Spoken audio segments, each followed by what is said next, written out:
Good morning, good afternoon, or good night from whenever and wherever you are watching us. I am Cameron Scandal. That is Steven Treffer. And we are The Sound. Thank you so much for joining us today. We got a great show for you, a lot of great information. Hey, happy August. I can't believe it's already August 3rd. 2023 is flying by. When you're not in school, summers don't seem like summers, and they just kind of like as every year I get older, it's like time goes faster, and I need to stop. Wait till you're 30, and you look back, and you're like, shit, what happened? Yeah. So happy August, everyone. Hope you're enjoying yourselves. We got a great show for you. Without further ado, let's get right into it. Let's get to our first subject of the day. We are vastly approaching the start of the new NFL season, so we are going to continue our NFL Division ranking series. We are continuing to a not so talented division with the NFC West. Super top heavy, but we got a good ranking and a good list for you. So without further ado, let's get right into it. Starting off at the bottom, the worst team maybe in football, have a very strong argument for maybe the worst team in football. That Caleb is Williams, tank for Williams. Number 4, the Arizona Cardinals. 4-13 last season. They were the 22nd ranked offense, the 21st ranked defense. Kyler Murray has a big question mark next to his name right now. He has had a lot of offseason distractions and questions of his commitment and if he's going to be all in on this team and playing football professionally. Tore his ACL last season, so still trying to see how he is recovering with that. And it's so far not looking great. Steve, I don't know if you've heard of this Clayton Tane, who is Clayton Tune. He apparently might be starting. There is no guarantee. Clayton, I can't read my own handwriting. I don't know if it's a Clayton Tune or Clayton Tane. I don't even know who he is to begin with. I'm gonna find out now. Clayton Tune, Tune, Clayton Tune. That's what I thought. So Clayton Tune apparently might start.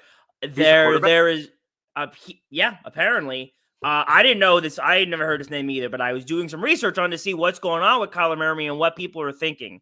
So this is a direct quote from Arizona's GM, Monty Ossenfort. We're not sitting there looking at a calendar, counting the days. They're rehabs. They're not a linear progression. There are good days. There are bad days. When Kyler is ready to be put out on the field, both physically and mentally, we're going to get him out there. We're not going to hesitate to put him out there, but until we get to that point where physically he's ready to do it, we're going to take it day by day and see where he's at. What that tells me is Arizona's like, we're in no rush. We'll see what's going on. We're not pushing Kyler to go back. Two parts of that I think are most important is they're waiting for physically and mentally. They're talking about Kyler Murray coming back from a torn ACL, and they're like, we're kind of looking to make sure he can actually physically play and his mind is there, which, like I said, I spoke to that when I started this segment. Still a lot of question marks there, but the good part about that quote was that it says that there is no hesitation to get him back out there. So I think they're still going to wait to put him out and start, but they're not eager. They're going to wait and see what's going on. Jonathan Gannon, a good addition to that team as head coach coming from Philadelphia as their defensive coordinator. We'll see if he can make adjustments to that defense, which is projected to be the third worst defense in the NFL, according to Bleacher Report. On that defense, J.J. Watt had retired, taking 12.5 sacks with him, and they also lost Zach Allen in free agency, taking 5.5 sacks with him. They got no weapons, no line, and again, we'll see if Jonathan Gannon can make adjustments. But Steve, I think without a doubt, this is definitely the worst team in the NFC West. There's really not much else I can add. I mean, I'm not a big Kyler Murray guy. I was coming out of college. Just his game never translated. But he also, there were questions of him, not watching film, and they had to write it into his contract that it was mandatory for him to do film and stuff. So, you got a guy that it just seems like he just wanted to come into the league, play football, and not put much effort in. So, it's I think a lot of that is on him. But, yeah, Cardinals, they haven't been good since Kurt Warner was there, in my opinion. I'm not a big Cardinals guy. Yeah, they're just bad. They belong at 4. Number 3, we have the Los Angeles Rams. What a fall they had after they won the Super Bowl a couple years ago. Just an absolute shame. 5-12 this past season, the worst offense in the National Football League and the 19th ranked defense. All of their question marks pretty much fall on Matthew Stafford and what Stafford they're going to get. He has missed day 1 of training camp. They do not plan to have him miss any more practices. That is coming right from Sean McVay. And he also said that he is throwing 4 out of 7 days. That is also from Sean McVay. So slowly but surely, it seems like for Matt Stafford, which is good because they really have no other options there. And I think he was a big part of their success in the Super Bowl that year. Also, Cooper Kupp was also a pretty large part of that. I don't know if you remember him. Had a pretty good game. Was he Super Bowl MVP that year, right? He won the trifecta: Offensive Player of the Year, Super Bowl MVP, and the Super Bowl. Yeah. I thought it should have been Aaron Donald, but so Cooper Kupp left practice on Tuesday with a hamstring injury. He is supposed to miss a few weeks, but we'll see where he's at as training camp and practice goes on to the start of the season. The big thing about LA and a big reason, again, why they won the Super Bowl was defense. And their defense this coming year is, if it's not new, as in new players on the Rams, it's young. Which, are those two things going to mesh well? I don't know. It's very tough. I think it's either going to be two polar opposites. It's going to be either a reset from last year where it's like, look, that was then, this is now. There's no like tied down baggage. They can start and grow new together and kind of have that, like, we're uplifting, like I said, that was the old us. We're this new group. Let's do better than them. Or like I said, it could just, no one has that chemistry, that familiarity. It could maybe start a snowball effect of no one really figures anything out or gets any momentum. And then will you get worse from last year? So it's either going to be really, really good or really, really bad. Health was a big concern last year. Still seems to be a concern going into this season. So, but I mean, we can't say they're worse than the Cardinals. So we have them at number 3. The Rams lost Jalen Ramsey in the offseason. The Rams still have Aaron Donald, where the fact that they were the 19th worst defense last year is pretty surprising due to them having they had Jalen Ramsey and Aaron Donald, which are 2 of the top, probably 2 players at each of their respective positions. Do you remember the grumblings that we heard about Sean McVay potentially retiring at the end of last season? Yeah, kind of. So I'm interested to see if that, where is Sean McVay's commitment? Like, I'm not questioning his commitment to the team, but obviously he must have felt something within himself and the team that there wasn't a connection or something wasn't right. So that'll be an interesting dynamic to watch as well with Sean McVay and the Rams. But the Rams at 3, I had asked you if with Matthew Stafford coming back, the Rams could be at 2 and the Seahawks at 3. But with everything that you just said, and me doing research today at work and finding out that, they really just have lost a lot of the big pieces that they had that were like prominent pieces. Rams at 3 is a good pick. Yeah. And spoiler alert from your take on the Rams, we have the Seattle Seahawks coming up at number 2. Thanks for that, Steve. My bad. 9-8 last season, lost to the Niners in the wild card round 41-23. 13th ranked offense, 26th ranked defense. Can Geno Smith go back-to-back and having these amazing years? Finished top 10 in MVP voting and was the comeback player of the year.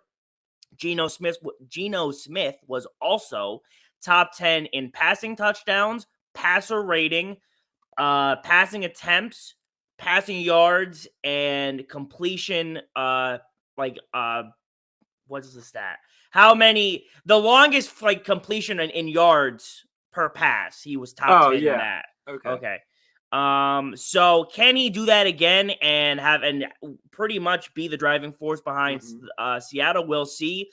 DK Metcalf, Tyler Lockett, and I really like Noah Fant a lot. I think he doesn't get enough attention, but the defense just has to be better. It was probably the worst defense Pete Carroll has ever coached. They were the third worst run defense and had literally no pass rushing. So if you can't stop the run and you can't stop the pass, how are you going to stop people from scoring? So their defense is what's going to hold them up. We'll see if they make some drastic changes this coming year, but still, I think they'll be good enough to be the second best team in this division. We'll see if they make the playoffs, though. So my X factor for this team, other than Geno Smith, is DK Metcalf. DK Metcalf last year had his second 1,000-yard season. In 2020, he had 1,300 yards. In 2021, he had 900. Last year, returned to that 1,000 yards. He had his highest completions in a single season in his career with 90 last year, and 6 touchdowns was the lowest he's had in his career. The past 2 seasons, he had double-digit touchdowns, but they're one of those I think they're definitely going to be a wild card team this year in the NFC, but defense wins championships. Like, if you don't have a good defense, you're not going to win. So that's where Seattle's going to struggle. Is Geno Smith the kind of quarterback like Drew Brees was for a few years, where he's got a bottom tier defense, but he can come out and drop 45 on you a game? And obviously at the number 1 spot, the far and away best team in this division, arguably, I'm not buying it, but arguably the best team in the conference, the San Francisco 49ers. 13-4 last season, losing to Philadelphia in the conference championship game, 31-7. A top 5 offense, the best defense in the NFL last year. Brock Purdy right now is practicing on 7-on-7s with all the starters. Looks like he's going to have that job. I'm going to say this now. I don't think Trey Lance will be a Niner for more than 2, at the most 2 seasons. Without that, so I think he's going to keep that job. It's been reported he's outperformed Trey Lance and Sam Darnold in all aspects, from throwing the ball, like how far you can throw it, hitting guys in their routes, not throwing picks. He's just been dominating. That's what's been reported. Christian McCaffrey, Deebo Samuel, Ayuk, and Kittle might be the best, with whoever their quarterback is, say Brock Purdy, might be the best offensive core in the league. It's got an argument. You'd have to do further research into who else would be contending, but definitely at the top 3, I'm going to say undoubtedly. It's all quarterback questions. It's all going to be what is going to come out of the quarterback position, just like the rest of these teams in this division. Everyone has a question mark right now throwing the football. If they figure it out, though, there's no reason to think that the Niners won't be back in the conference championship this coming season. And the defense has literally done nothing but improve. They've either retained guys they've had, or they've added a big X factor, I think, in Javon Hargrave. He coming from Philadelphia. So again, I think this is a no question, no brainer. San Francisco number 1 team in this division. To me, they don't even really have a quarterback question. I mean, Brock Purdy's the clear starter here. Listen, Trey Lance is going to go down as one of the biggest busts at the quarterback position. Trey Lance, he was the 3rd overall pick. He was a product of a great system that Carson Wentz built. When you play FBS, when you play in that lower Division I AA, you just don't have it. And Sam Darnold, I'm sorry, he just follows in a long line of USC quarterbacks that suck when they get to the NFL. Brock Purdy is the clear starter on this team. I think San Francisco is going to end up back in the NFC Championship game against the Eagles. They're the best 2 in that division, clear cut by far. And between 2nd and 3rd place, there's really, like, in that conference, there's really nobody contending other than those 2, the Eagles and the Niners. Yeah. I mean, the Vikings maybe, but you know how we feel about them. So it's like, I just feel like the Niners at this point, their goal needs to be to beat the Eagles. I mean, that's what they need to shoot for at this point. So Niners are the clear-cut favorite in this. I think 2 teams from this division make the playoffs. Maybe a sneaky 3rd if the Rams end up being something we don't expect them to be.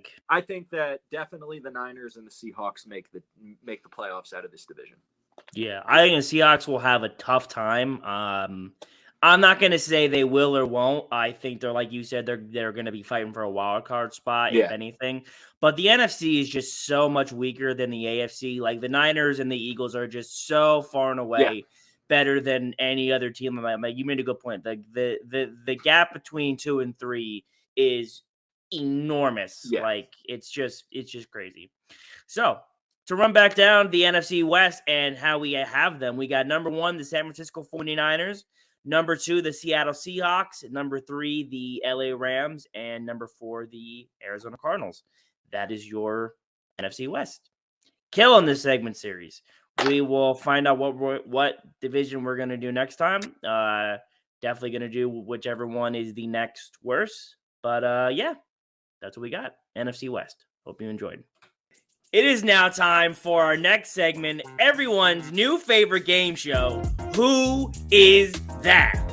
So, in case you missed our first episode of Who Is That, I think 2 episodes ago now, Who Is That is a brand new game Steve and I started playing and made up where we will give each other clues to try to guess an athlete in the NFL, NBA, whatever the case may be. Within 5 clues, we have to get this person. The more clues you have, the worse your score will be. It's kind of like golf. You want to get it relatively quick. Steve was stumped by me last episode with J.R. Smith. Took him a total of 9 guesses. So right now, that's the score to beat. I got to get 8 or less to be up. So Steve, are you ready to play our second episode of Who Is That? Oh, here we go. Clue number 1. This person is a 2-time NBA champ, 4-time All-Star, and 1-time All-NBA. 2-time champ, 4-time All-Star, and 1-time All-NBA? Yes.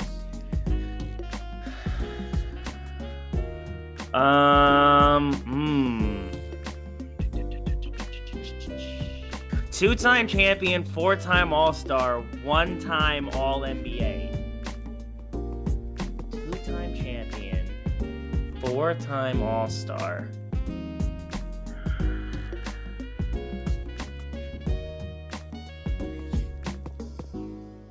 If you get it on the first guess, I'm just going. I want to so bad. 2-time champion, 4-time All-Star. Okay, so who was someone? He had to be just on a team.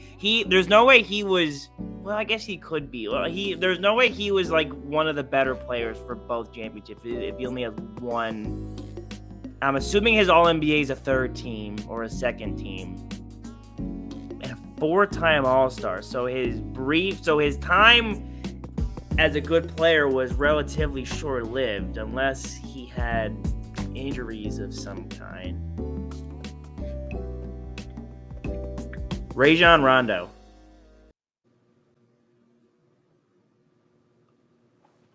Get out of here. Tell me I did it. Let's go.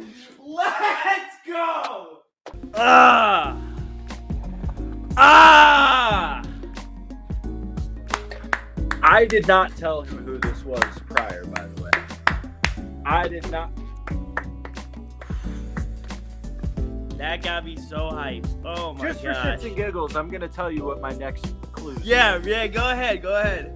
Played for 9 teams, with his longest tenure at one team being 9 years. Played for Kentucky and was a first-round pick in 2006. 4th clue was he was drafted to the Celtics and played 9 years there. And then the 5th clue was he won his 2nd ring with the Lakers. Yeah, I definitely would have got it by the Celtics one. I would have got it by that. Dude, I was like, when you were walking through it, you said, well, it's got to be a 3rd team. I was like, it is a 3rd team. You were like, you had to be not one of the best players on the other ring. And I was like, well. Dude, I really did. I just walked myself through it. I can't believe you got that. Dude, I'm starting off at a 1, dude. Yeah, I couldn't believe it. Starting off at a 1. Man, this is a great game. I love this game. This is a great game. This is a great. I need to give you like another one. That's not. You want to do another one? Yeah, let me. Yeah. We're gonna do a bonus round. This person was a 2-time All-Star, two-time NBA champ, two-time All-NBA, two-time All-Defense, and Finals MVP with one regular season MVP. How many All-Stars? Two All-Stars, two rings, two All-NBAs, one MVP, and one Finals MVP, and was a two-time All-Defense. Two All-Stars, two rings. I have a guess, but he had to be an All-Star more times than that. Read me the things again. Two-time All-Star. Yeah. Two-time All-NBA. Yeah. Two rings. One Finals MVP. Yeah. Two All-NBAs. And Yeah. two All-Defense. Andre Iguodala. No. Damn. But that was a good guess. It was. Next clue. Their career spanned 10 years. In 10 years, they played for 3 separate teams. Their last season playing was 1987 with the Boston Celtics. He played for 3 teams over 10 years, and his last team was Boston. What was his last year? 1987. McHale? No. He was the 1985-1986 Sixth Man of the Year. He was drafted to the Portland Trail Blazers in 1974. I feel dumb. Which is also where he won his first ring and Finals MVP. Where? At Portland. In Portland?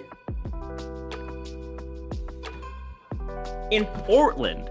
Yes.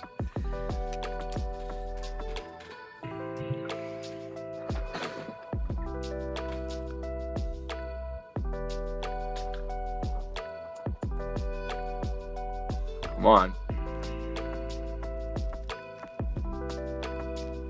Bill Walton. Yes. Yep. Bill Walton. Look at you. 3 in the second, 1 in the first. You killed this thing. Yeah, dude. Hey, so whatever. 4? 9-4 with 2 players.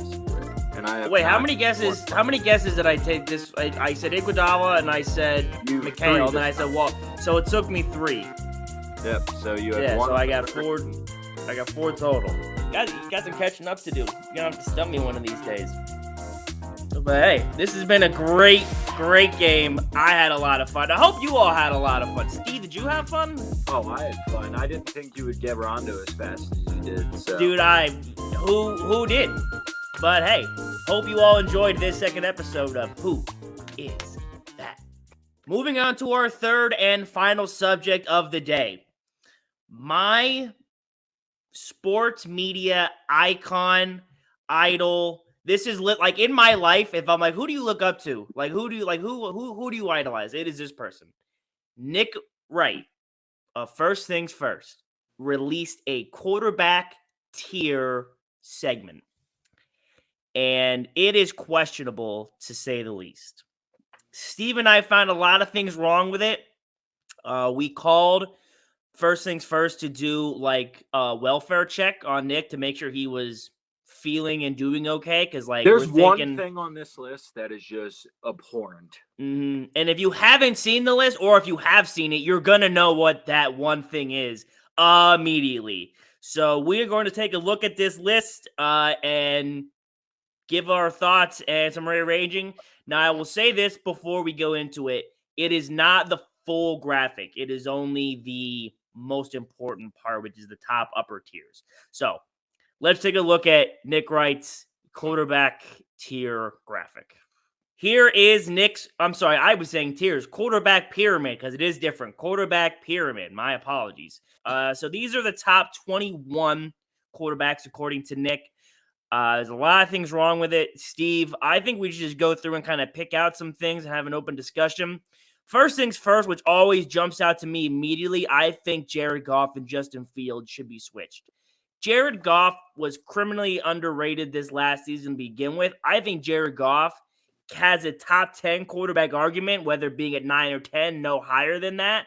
Justin Fields, I think, is going to be better this season, as I said when we ranked their division last show, but hasn't proven anything yet to be above some of the guys he's on top of. So, yeah, I'm saying Jared Goff just right off the bat, he moved up a tier with Justin Fields. My biggest issue with this whole list is the fact that Caleb Williams is on this list. Listen, he's not a bad quarterback, but there is a massive difference between playing quarterback in college and playing quarterback in the NFL. You play a quarterback in college, the teams that you're playing against may have a few guys that are NFL caliber players. Maybe. Yeah. Caleb Williams last year was 0-3 against top 10 teams, losing to Tulane in the bowl game. Now, I understand people, look at what he put up in the regular season, 4,500 passing yards, 42 touchdowns, and only had 5 picks. Where those numbers are good and all, I can list you at least 5 guys right now who had better numbers than that, went to a national championship, and sucked in the NFL. Vince Young, Matt Leinart, Sam Bradford, Colt Brennan. He didn't go to a national championship, but look up his numbers. And RG3. Caleb Williams being on this list is just wrong. Yeah. No, I totally agree. He said in this segment that Caleb Williams was the top 10 quarterback alive. That's just absolutely ridiculous and wrong. There's no evidence to support that. We've heard a lot of quarterbacks and just NFL players in general come from college to the league and say it's a different animal. Just saying Caleb Williams is a top 10 quarterback alive is just ridiculous. Having Trevor Lawrence above Jalen Hurts is also blasphemous to me. Jalen Hurts was top 10 in passing yards, top 5 in passer rating, top 3 in yards per game, and came in second in the MVP. He came in second in the Super Bowl. He was gonna be the Super Bowl MVP if they would have won. He is the fast, up-and-coming, one of the 3 best quarterbacks in this league. Having him below Trevor Lawrence is just ridiculous. Trevor Lawrence has proven nothing to me or anyone of why he should be above Jalen Hurts. Jalen Hurts, I think, checks more boxes at the quarterback position than Trevor Lawrence, and we at this point have much more evidence to support Jalen Hurts being up a tier than Trevor Lawrence. So I just think, Steve, that is egregious. I don't think Trevor Lawrence is going to be an all-time great. I'm going to stand on that take on this show. I don't think he'll ever finish top 5 in the MVP race. I just do not think Trevor Lawrence is a good quarterback, period. Jalen Hurts is the clear-cut third option in the league to me. He is the 3rd best quarterback in football. People can give me an argument for him to be 2, and I'd listen to it. But having Jalen Hurts outside of the top 3 in the MVP or in the best quarterback in football conversation is just wrong. Yeah. Nick explains what the tiers kind of represent, what they all have in common. So for the bottom tier, that criteria was that those quarterbacks are good, just good, but you can't rely on them to win you games. Yeah. I don't think that's true for Jared Goff. And that really might be it. I think the rest of them, that's fair criticism, but I would say I would move Jared Goff up anyway. But what do you think about that? Deshaun Watson has a question mark next to his name because it depends what version of Deshaun Watson we get, because at one point in time, he was a top 5 quarterback in the NFL. Yeah. The row next above that, he had that they can win you some games, but no more. They'll win you regular season games. They'll get you a winning team, but they're not going to win you championships. They're not going to get you great postseason success or a 1 or 2 seed in the conference. But they'll give you a good above 500 record. Again, the order, I guess, and where they rank can vary, but I think that lines up for that tier, that row. I mean, other than Justin Fields, being on that list. I'm replacing him with Jared Goff. But yeah, I mean, Yeah. Tua to me has a question mark. I know I'm a little biased, but he has a question mark just because Nick Wright even mentioned him. He's like, Tua, we don't know because of health issues. Like, I watched the show and he said he's on this list because of his inability to stay healthy. But if he plays a full season, he could very well move up. So, other than that, Kirk Cousins, you know how I feel about my man Kirk. It is what it is. So the next row, he then said, were unquestioned top 10 guys, but they can win at a higher level than, it's kind of like a mixture of the next two tiers. Like, they can win at a higher level, but can they get to an elite level? Like, there's a big question mark. Like, Dak has a lot of bad playoff moments. I think that Dak's a super overrated playoff player. Justin Herbert's won a lot of games. Can he win big ones? Lamar Jackson hasn't had any real success since his MVP. And can Aaron Rodgers get back to doing Aaron Rodgers form? So, like, you see what I mean by that? Yeah, but even okay, that's fine. I don't think Aaron Rodgers is going to win you late season games. He hasn't done that in almost 10 years. But I'm saying like that, but that's the reason why they're there and not, step up. I got you. Yeah. So now the next tier up, he said just absolutely, unquestioned top 5 guys and dare to say even superstars. That's pretty much all he said.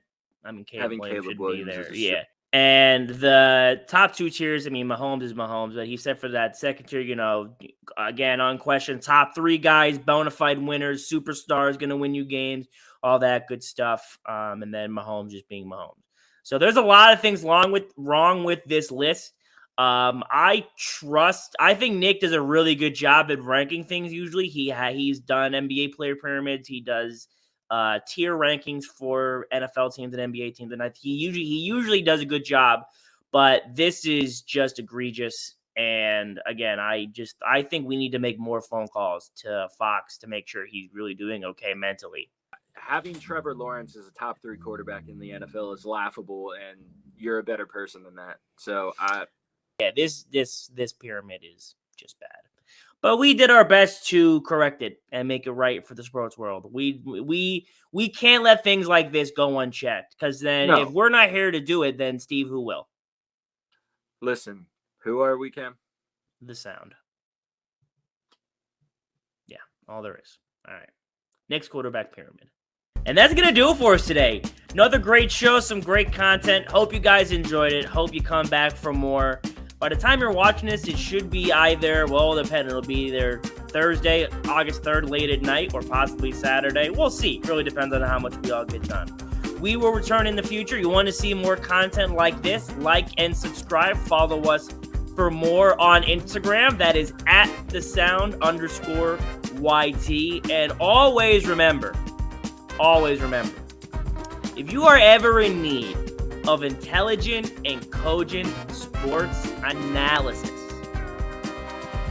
just listen to The Sound. We will always have you covered. Thank you so much for joining us and watching us today. Hope you had a good time. Stay safe and take care. We'll see you later. Bye-bye. Listen to the sound. I listen to the sound.